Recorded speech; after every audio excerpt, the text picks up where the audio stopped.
Βρισκόμαστε στην παγωμένη Στοκχόλμη για μια εκπομπή διαφορετική από τις άλλες. Φιλοξενούμενος μας αυτή τη φορά είναι ο Τούμας Τράνστρεμερ, ο μεγαλύτερος ποιητής της Σουηδίας και ένας από τους μεγαλύτερους ποιητές του κόσμου.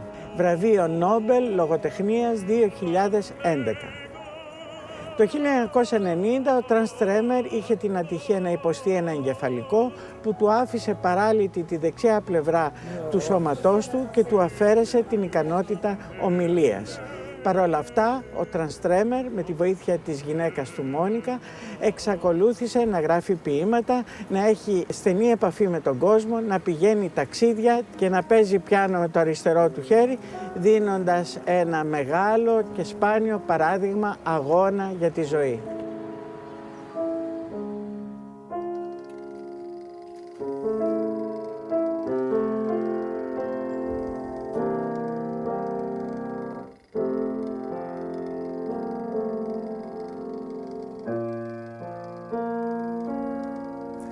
We have been friends, close friends, since 65 years back, when we were about 15 years old.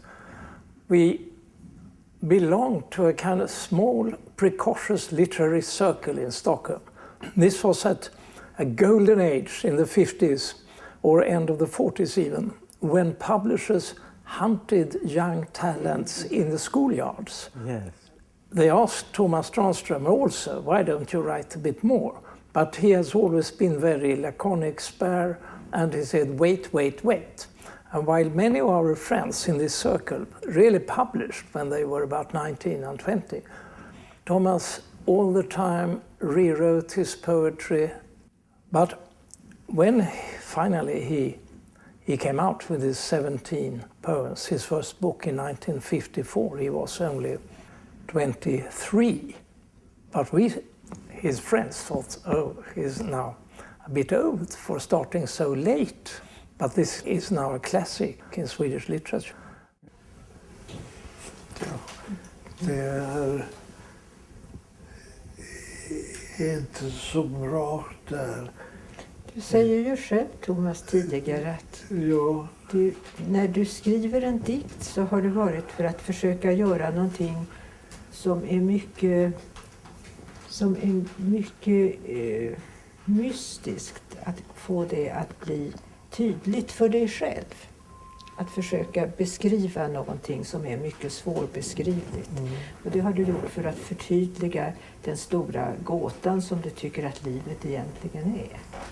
Ένα μεγάλο μέρος της ποίησης του Τούμας Τράνστρεμερ βασίζεται στα παιδικά χρόνια. Και ο ίδιος σε ένα κείμενο λέει ότι τα παιδικά χρόνια είναι η κεφαλή της ποίησης. Αυτό δεν υποτιμά λίγο την μετέπειτα εμπειρία που έχουμε σαν άνθρωποι στη ζωή μας? Underskattas lite i jämförelse med barndomen. Ja, vad skulle vi svara på det, Tomas? Är det inte så, Tomas, att nästan allt skapande innebär att man har hållit kvar något utav det barnsliga sättet att uppleva på? Det är nästan en förutsättning. Υπάρχει έντονο και το θέμα της μνήμης, ανάμνησης, δηλαδή πάρα πολλά ποίηματά του βασίζονται στα παιδικά του χρόνια. Μάλιστα, ο ίδιος νομίζω ότι έχει πει ότι τα παιδικά χρόνια μας είναι η κεφαλή της ζωής μας και το υπόλοιπο είναι η ουρά. Μάλιστα, είναι σαν να δίνει μεγαλύτερη εντύπωση στα πρώτα χρόνια, στα χρόνια της διαμόρφωσης, παρά στα χρόνια της εμπειρίας. Ισχύει αυτό? Θα έλεγα ότι όλα του τα χρόνια είναι πολύ σημαντικά, αλλά είναι από τους συγγραφείς που δίνουν μεγάλη προσοχή στα παιδικά χρόνια. Άλλοι, επειδή δεν το κάνουν, ίσως θεωρούμε ότι δεν παίζουν κανένα ρόλο τα παιδικά χρόνια. Σημαδεύτηκαν τα παιδικά του χρόνια από το γεγονός ότι οι γονείς του χώρισαν και από το γεγονός ότι έτσι ήρθε πολύ κοντά στον παππού του, από τη μεριά της μητέρας του. Η ζωή κοντά στον παππού, που ήταν ένας πολύ γλυκός άνθρωπος, από ό,τι γράφει ο ίδιος ο ποιητής, και η σχέση με τη μαμά που έγινε πολύ προσωπική, σαν φίλη, όχι μόνο σαν μητέρα, τον σημαδέψανε. Αισθάνθηκε προστατευμένος, αλλά συγχρόνως και ελεύθερος.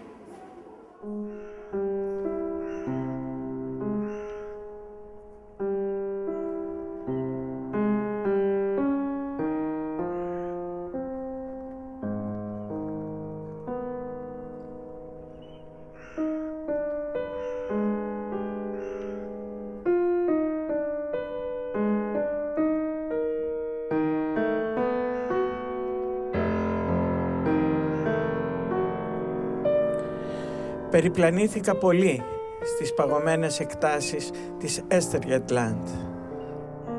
Δεν είδα πουθενά άνθρωπο. Σε άλλα μέρη του κόσμου υπάρχουν αυτοί που γεννιούνται, ζουν, πεθαίνουν μέσα σε ατέλειωτη κοσμοσυρωή. Το να είσαι πάντα ορατός, να ζεις μέσα σε ένα σμήνος ματιών, θα πρέπει να δίνει μια ιδιαίτερη έκφραση στο πρόσωπο. Πρόσωπο καλυμμένο με λάσπη. Το μουρμουριτό δυναμώνει και εξασθενεί, ενώ αυτοί μοιράζονται μεταξύ τους τον ουρανό, τις σκιές, τους κόκκους της άμμου. Πρέπει να είμαι μόνος μου 10 λεπτά το πρωί και 10 λεπτά το βράδυ, χωρίς πρόγραμμα. Οι πάντες περιμένουν στην ουρά τους πάντες. Αρκετοί. Ένας. I have known him in all his different occupations. When he was a teacher and a pedagogue at a youth rehabilitation prison, an open prison for youngsters. He was a very good psychologist. That's his other occupation. And I followed him when he was another kind of work interviewing psychologist. If you are good for this work and that work, in his town Västerås, which instituted a prize in his honor about 15 years ago. Τι σημαίνει για έναν Σουηδό το όνομα Transträmer? Είναι Σουηδός ποιητής ή θα μπορούσε να έχει γεννηθεί αλλού? Είναι Σουηδός, θα έλεγα, αλλά είναι και διεθνής. Αλλά νομίζω ότι είναι ο πιο αγαπημένος από όλους τους ποιητές της Σουηδίας.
We decided to have this big exhibition almost at the moment when he got the prize. So it took 1 year to finish the exhibition. Yes. Yeah. And we have two parts in the exhibition. We have one where bookbinders bind works of Tomas Transtremer, like an interpretation of his work. And then we have a biographical part as well. And biographical parts is divided in 4. So we have one biographical just about his career, and they have one about his interest in nature. He collected insects, and he has a summer house in the Swedish archipelago in Runmara. This reflects in his poetry. Och det var naturen, det var jaget, det var resan och det var musiken. Tycker du inte att det där var 4 ganska viktiga saker? Jaget är kanske inte så lätt för en själv att säga att det här är jag. Det är inte så lätt. Det mest personliga, det mest privata. Det var kanske det de ville fånga in i jaget. Men resan till exempel, där är det ju väldigt lätt. En resenär har du ju alltid varit, Tomas. Ja, det gick bra. Ja. Många platser kvar som du skulle ha velat komma till. Men du har rest mycket och det har varit väldigt viktigt för ditt skrivande. He's also a traveler since his youth. To Iceland, to Greece, to the Baltic states and the Balkan states, and then very much to USA, and then round in Africa for the sake of our common youth when we were sort of found the adventurers in Africa, a kind of magic group. He has a great big network around the world. He started traveling very early, and even as a child he was very fascinated by geography. He drew his own maps, and he pretended that this island, this summer house in Rumara, was in Africa, and he made expeditions out in what he called the wilderness, and pretended he was an explorer. And then he started traveling very early, and he started reading his poetry in other countries early as well. And he had a lot of correspondence with other writers all over the world. And I saw there is an insect with his name, I think. Yes, he's always been interested in insects. He collected mostly when he was between 12 and 15, I think. But he's always been interested in insects, and he's always been writing about them. So as a present on his 80th birthday, an insect was named after him. I don't know the Latin name, but in Swedish it's Tranströmers tungbagge.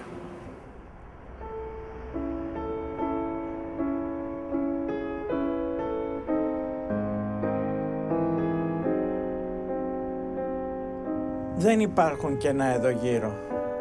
Είναι υπέροχο να νιώθω το ποίημά μου να μεγαλώνει ενώ εγώ μικραίνω. Μεγαλώνει. Παίρνει τη θέση μου. Με κάνει πέρα. Με πετά στο δρόμο. Το ποίημα είναι έτοιμο. Υπάρχουν κάποια στοιχεία που επιστρέφουν και ξαναεπιστρέφουν στην ποίηση του Τράνστρεμερ από την πρώτη του συλλογή μέχρι την τελευταία, μέχρι την πιο πρόσφατη που ξέρουμε. Παραδείγματος χάρη η έντονη παρουσία της φύσης. Η φύση είναι πανταχού παρούσα. Η έλλειψη του ανθρώπινου στοιχείου, δεν υπάρχουν πολλοί άνθρωποι ή αν υπάρχουν έμεσα. Σε σχέση